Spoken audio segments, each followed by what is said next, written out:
መልካም ኢህአዴግ ስለ ውህደት እያወራ ነው።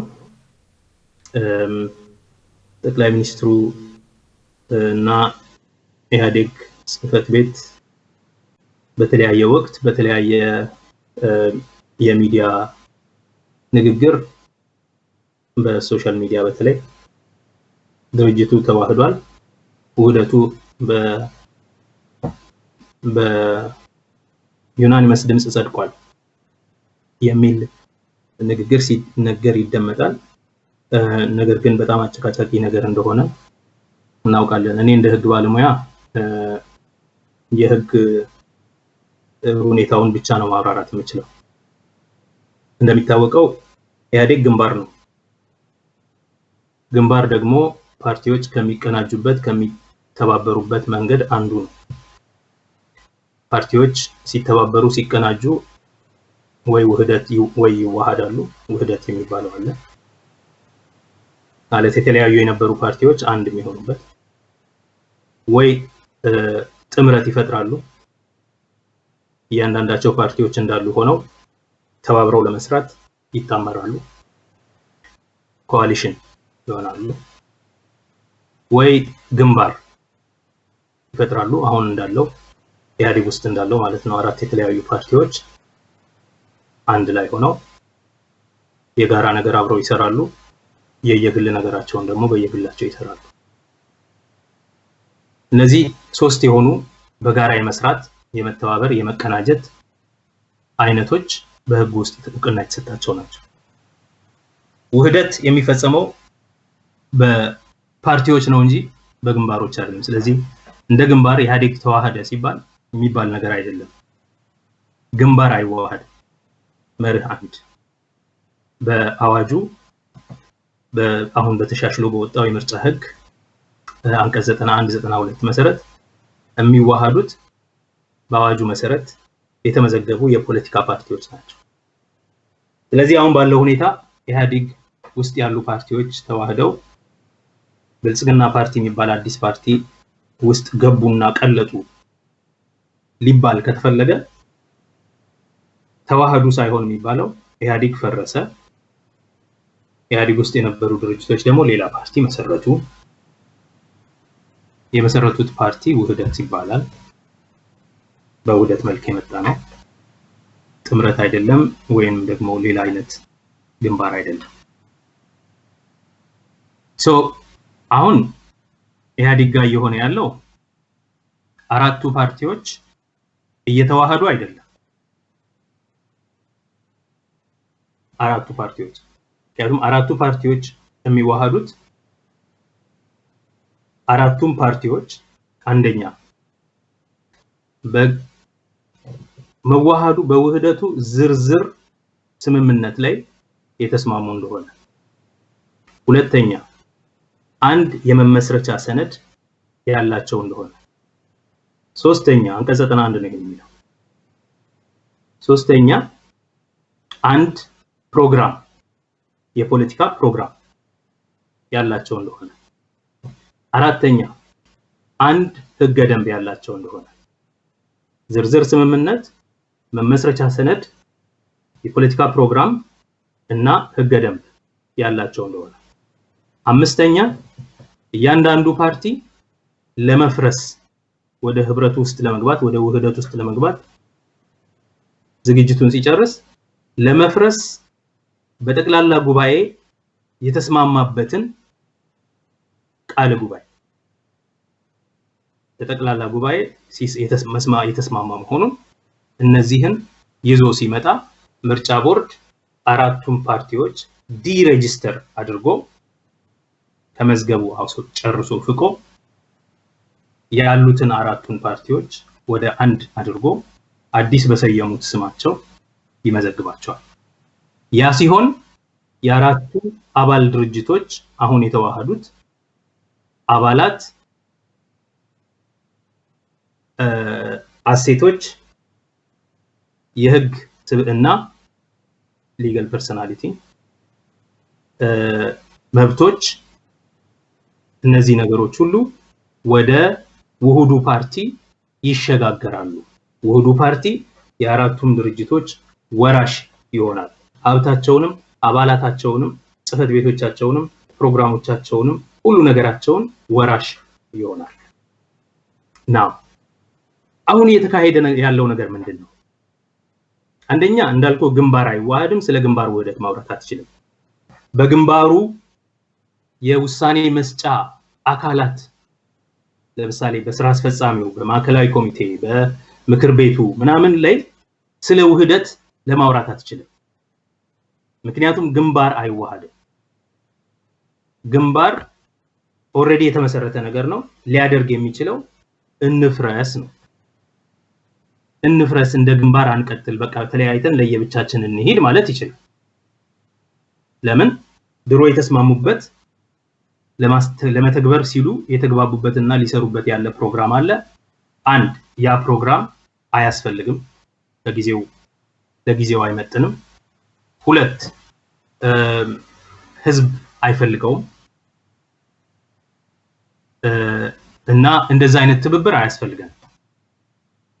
ስለዚህ ያ ትብብር ስለማያስፈልገን እኛ አሁን በጋራ የሰራናቸው ጊዜ በጋራ በሰራንበት ጊዜ የነበረውን የህግ ስብዕና እንከፋፈላለን።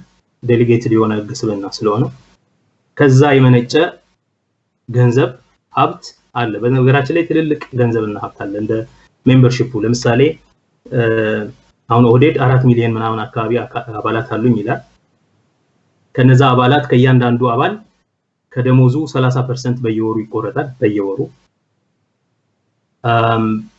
ከዛ ውጪ የልማት ድርጅቶች አሉ በእያንዳንዳቸው ስር የሚሰሩ እነ ኡልማ ዲንሾ ምናምን ጨምሮ በአልማ ተልማ ወዘተ ማለት ነው። እነዚህ የልማት ድርጅቶች አሏቸው ሀብት፣ ትልልቅ ሀብት አላቸው።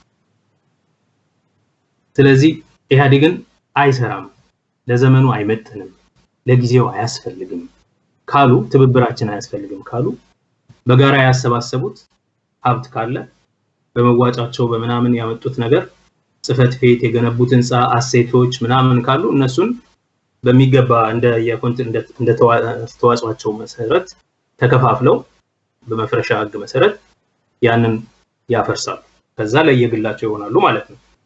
ለየግላቸው በቆሙበት ደግሞ አሁን መዋሃድ አለብን ካሉ በኢህአዴግ ውሳኔ ሰጪ ኦርጋኖች በኩል ሳይሆን በራሳቸው እያንዳንዳቸው በራሳቸው ማዕከላዊ ኮሚቴ በእንደ ህገ ደንባቸው ማለት ነው ማዕከላዊ ኮሚቴ፣ ስራ አስፈጻሚ ኮሚቴ ምናምን እያሉ እየተሰበሰቡ ከጠቅላላ ጉባኤ ምናምን እያሉ እየመከሩ ከህዝባቸው ጋር ወደ አንድ ውሁድ ፓርቲ መሄድ ይችላል። አሁን ኢትዮጵያ ውስጥ እየሆነ ያለው ነገር አንደኛ ግንባር የማይዋሃድ መሆኑ እየታወቀ ግንባሩ ድርጅቶቹ እምቢ ሲሉት ጠቅላይ ሚኒስትሩ ድርጅቶቹ ኦህዴድ ለምሳሌ አነከሰ፣ ህወሓት ምክንያት አንደኛ ፕሮግራሙ ምንድነው? የዚህ ድርጅት አላማው ምንድነው? ያለው ራዕይ ምንድነው? አላውቅም። ይሄን በሌለበት ሁኔታ ደግሞ ምን ልንገራቸው ለአባላቴ? ለምን ታገልን ድሮ፣ አሁን ለምን ልንታገል ነው ወደ ሌላ መንገባው? የሚመልስላቸው የለም። ይሄንን ይዤ ለደጋፊዎቼና ለህዝቡ ምን ብዬ ልንገር? ምን ፕሮግራም ይዤ ያይሞትንለት የደማንለት አላማ አለ እዚህ ውስጥ አዲሱ ውህደት ውስጥ አለ የሚል ነገር ከሌላቸው የህዝቡ ውክልና አለብን፣ መንግስትንን በክልል ደረጃ ወኪሎች አሉን በፌደራል ደረጃ በምን ሂሳብ ያንን ማንዴት ሁሉ አስቀምጬ ልሂድ እስቲ አብራሩልኝ ሲል ማንም የመለሰላቸው የለም። ቁጥራቸው ትንሽ ስለሆነ እየታለፉ ሄዱ። ፓርቲያቸው ገለል ተደርጎ ኦህዴድም ያነሳው ጥያቄ እዛና እዚህ ተምታቶ ወደ ጠቅላላ ጉባኤ ሳይኬድ ቀጥታ ወደ ኢህአዴግ ስራ አስፈጻሚ ወሰደው ጠቅላይ ሚኒስትር። ስህተት አንድ፣ ወደ ኢህአዴግ መሄድ አይችልም። ምክንያቱም ኢህአዴግ ግንባር ነው፣ ግንባር አይዋሃድ። ማዋሃድ ካለበት እነዛ አራቱን ፓርቲዎች እንጂ ግንባሩን አይደለም። አራቱን ፓርቲዎች ሲያዋህድ ደግሞ በግንባሩ ፕላትፎርም አይደለም፣ በየራሳቸው የውሳኔ አሰጣጥ ኦርጋኖቻቸው በኩልና በህዝባቸው በጠቅላላ ጉባኤ አስወስኖ በህጉ መሰረት በምርጫ ህጉ አንቀጽ 91 እና 92 መሰረት ሬጂስተር ያስደርገዋል። ይሄን ሲያደርግ የሚፈጠረው ድርጅት አዲስ ፓርቲ ነው። የሚፈጠረው ድርጅት አዲስ ፓርቲ ነው። ምክንያቱም አሁን ኦሬዲ ግንባር ስለሆነ ግንባርና ውህደት የተለያየ ነው። ስለዚህ ማድረግ ያለበት መጀመሪያ ግንባሩን ማፍረስ። ግንባሩን ለማፍረስ ደግሞ ተዋህደናል ብልጽግና ፓርቲ ሆነናል ማለት አይደለም የሚያስፈልገው። በቃ ኢህአዴግ የተመሰረተበት ዓላማ ዋጋ የለውም። ስለዚህ ኢህአዴግ እንደ ኢህአዴግ ይፍረስና ወደ የቦታችን እንመለስ፣ ወደ የኦሪጂናል ድርጅታችን። ከዛ እዛ ውስጥ ያለነው ህብረት እናደርግ እና አንድ እንሆን። ሁለቱ የተለያዩ ስቴጆች ናቸው። በተለያየ ፕላትፎርም የሚፈጸሙ ነገሮች ናቸው በህግ በፖለቲካ ማለት ይሄ አልተሟላ። ስለዚህ የማይሆን ውህደት በኢህአዴግ ፕላትፎርም ላይ ጠቅላይ ሚኒስትሩ አስገድዶ እየፈጸመ ነው። ይሄ ወንጀል ነው። ይሄ ትክክል ያልሆነ አጭበርባሪነት። ሁለተኛ ውህደት በዚህ ባለው ሁኔታ ውስጥ ይፈጸማል ቢባል እንኳን የራሱ ፕሮሲጀር አለው። በራሳቸው ህገ ደንብ መሰረት የተለያዩ የውሳኔ ሰጪ አካላት አሏቸው። ስራ አስፈጻሚ፣ ማዕከላዊ ኮሚቴ፣ ጉባኤ።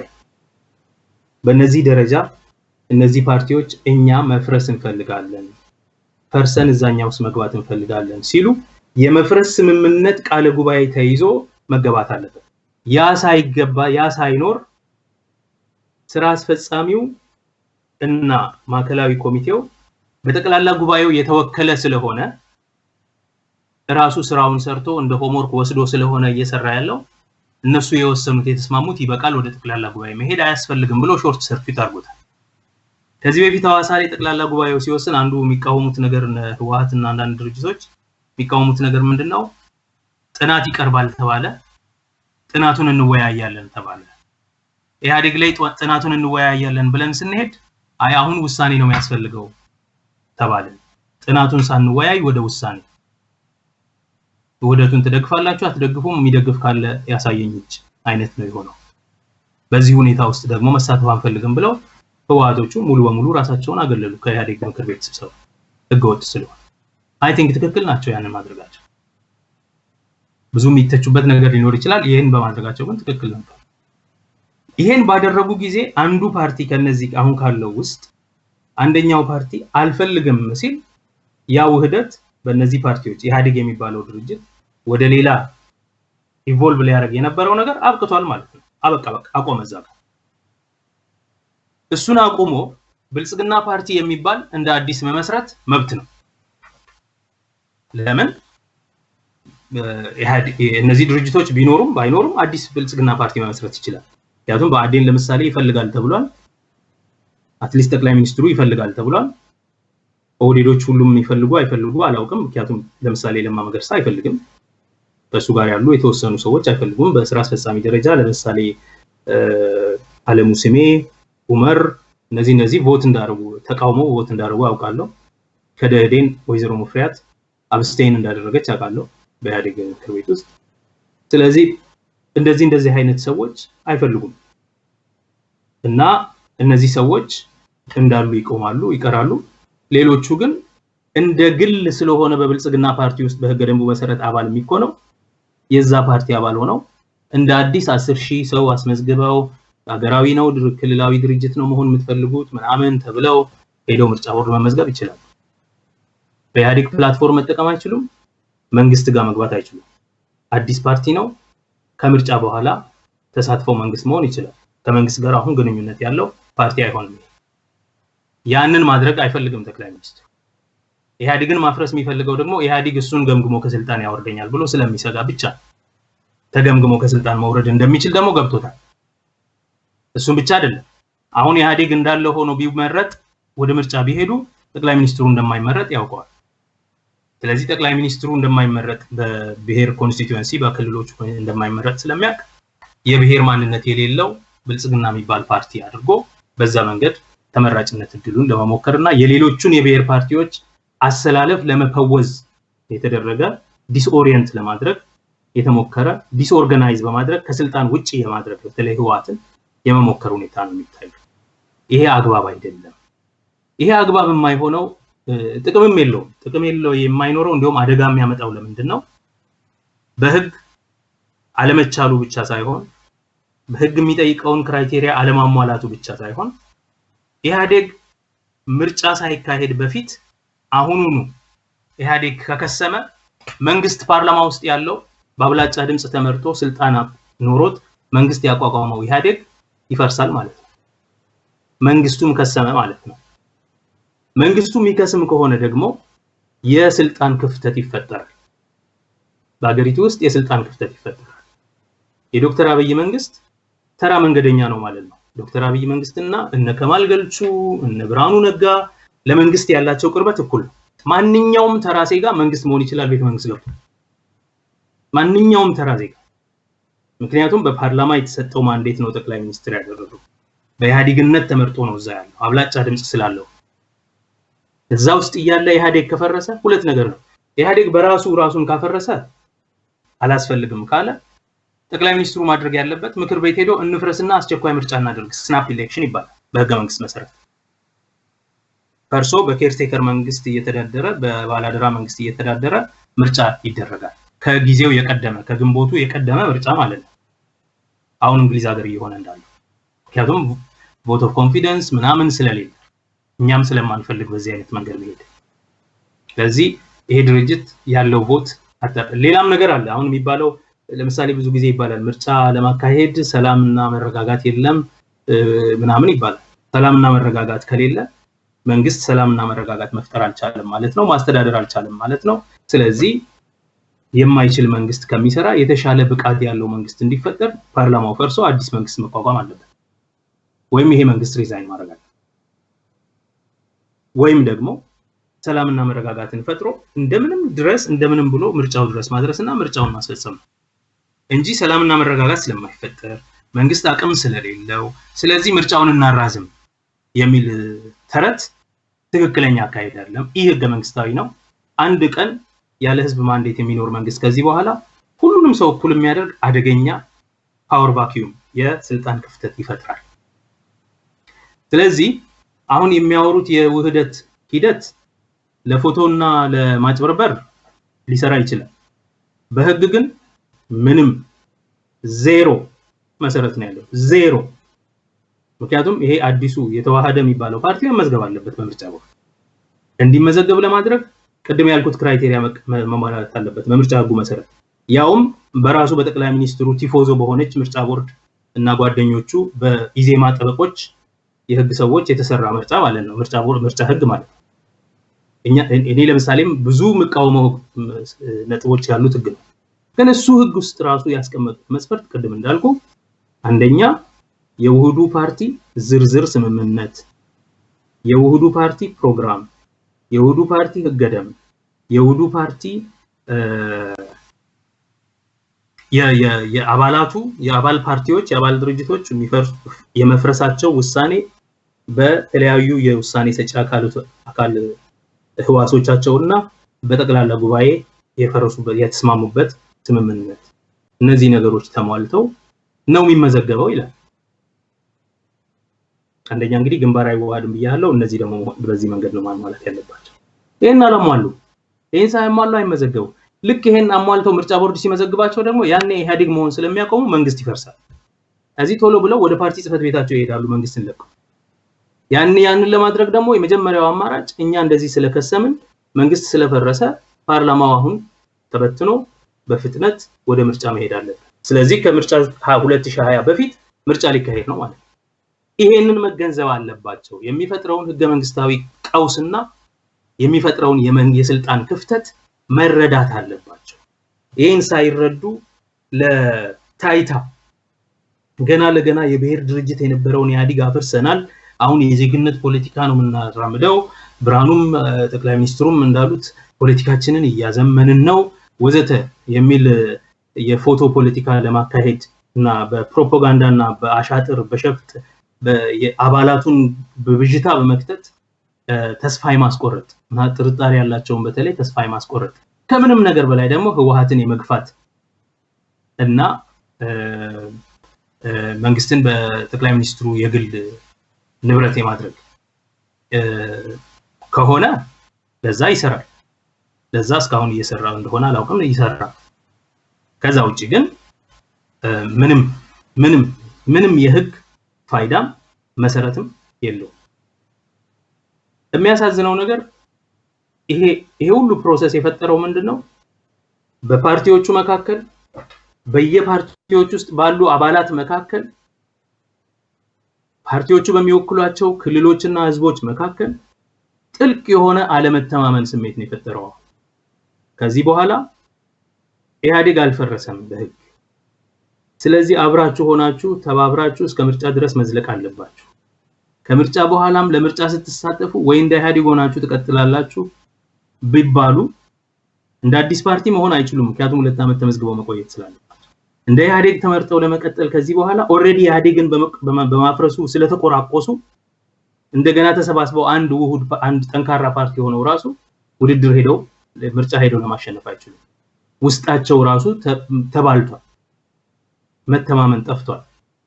አንዱ ጠላት አንዱ ደጋፊ አንዱ እንደዚህ አይነት ሆነዋል። የመጠላለፉ ሁኔታ በስቷል እና በዚህ ሁኔታ ውስጥ የሚያስፈራው ነገር ከግንቦት በኋላ ምን አይነት መንግስት ነው የሚኖረን?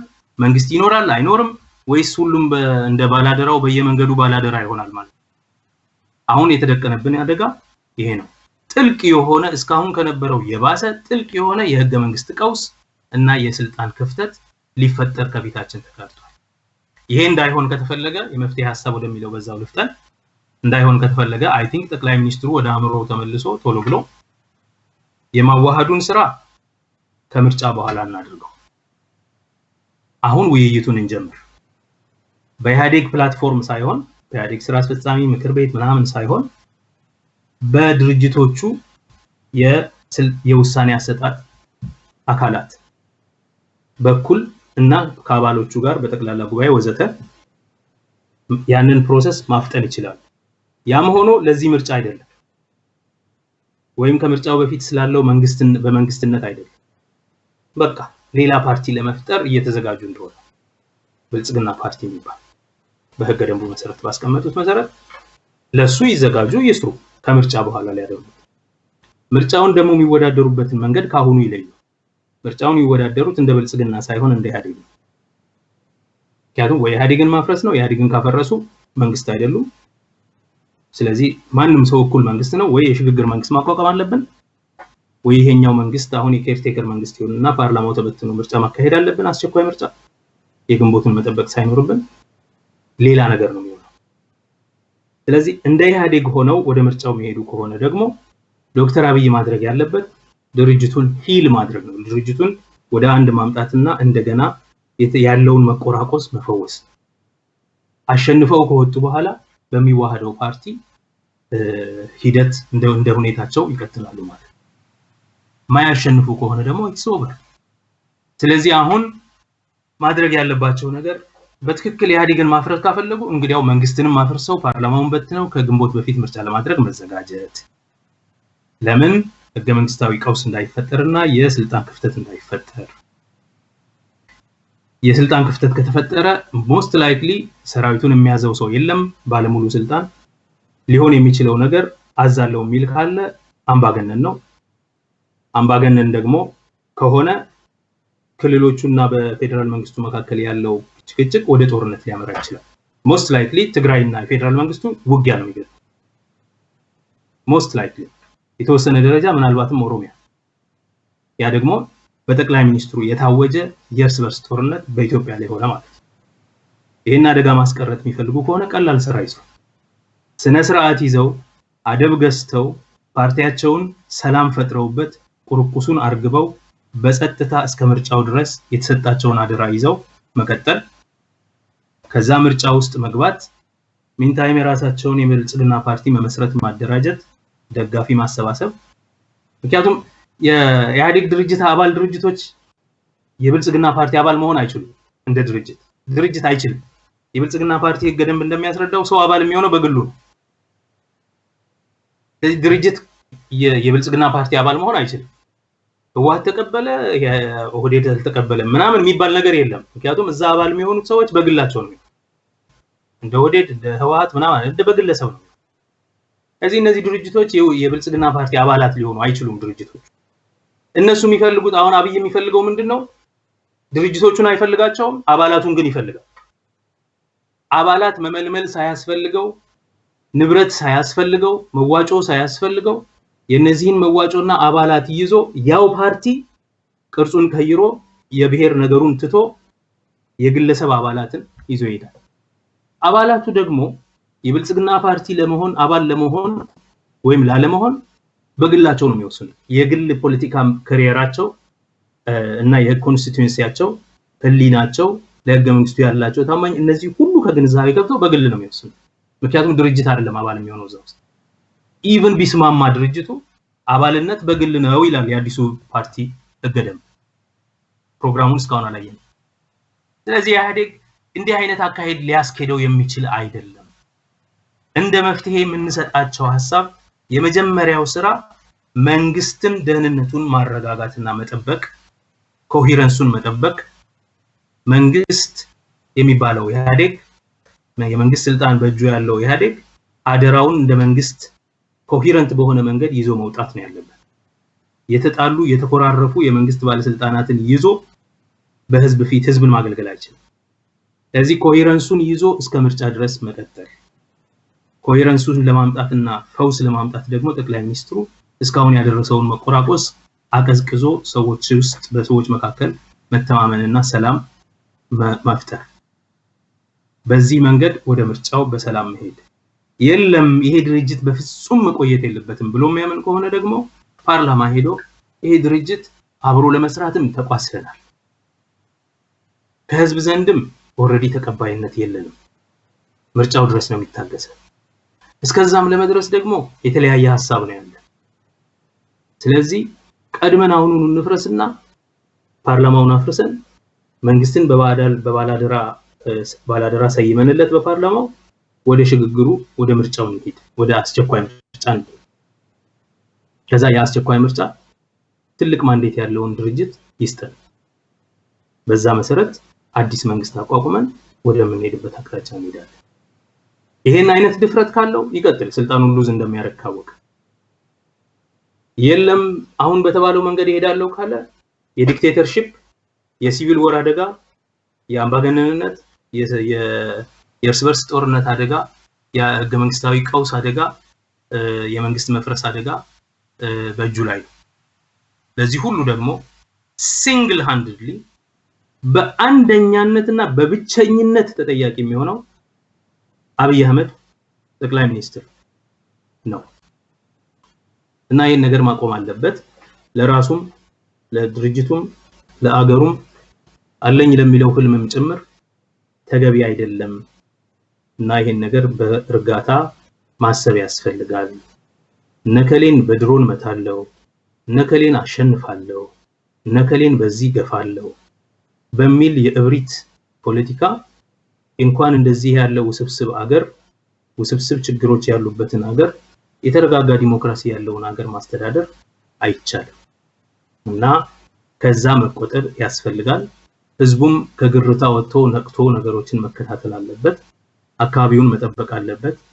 ሰላምና መረጋጋትን ራሱ መጠበቅ አለበት። ምክንያቱም አሁን እንደሚታየው መንግስት እየጠበቀ አይደለም። አንዳንድ ቦታ ህዝቦች ለጦርነት ሞቢላይዝ እየተደረጉ ነው።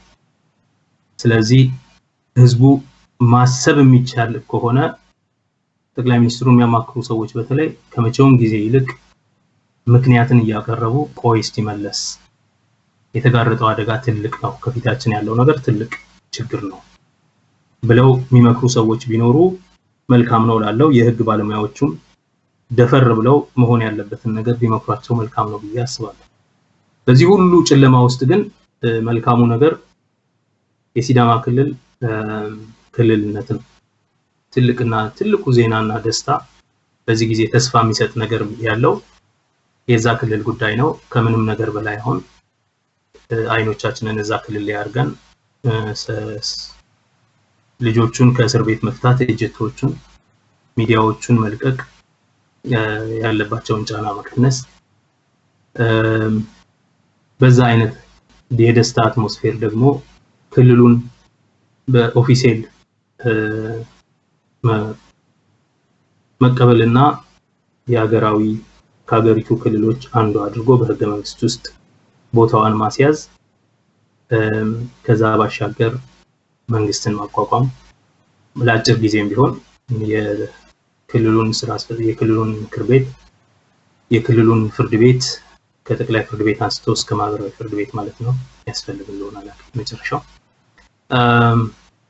የሀገሪቱን ስራ አስፈጻሚ አካላት የክልሉን ስራ አስፈጻሚ አካላት በዞን በወረዳ እነዚህን ሁሉ እንደገና ማደራጀት ያስፈልጋል። እስካሁን ወረዳዎች ብቻ ስለነበሩ እነዚህን አደራጅቶ ለምርጫ ራስን አዘጋጅቶ ለግንቦት የሚሆን ከሆነ ለሚኖረው ምርጫ ራስን አዘጋጅቶ ሰላማዊ የሰላም ደሴት የሆነ ክልል አትሊስት እዛ አካባቢ እንዲኖር ለማድረግ መረባረብ ያስፈልጋል። እሱ ትልቅ ተስፋ ነው። እሱን ካደረግን ራሱ በዚህ አስቸጋሪ ጊዜ አይ ቲንክ ሌላው ነገር በዛው መጠን የመረጋጋት እድል ይኖረዋል ብዬ አስባለሁ። ይሄንን ነው ልል የምችለው።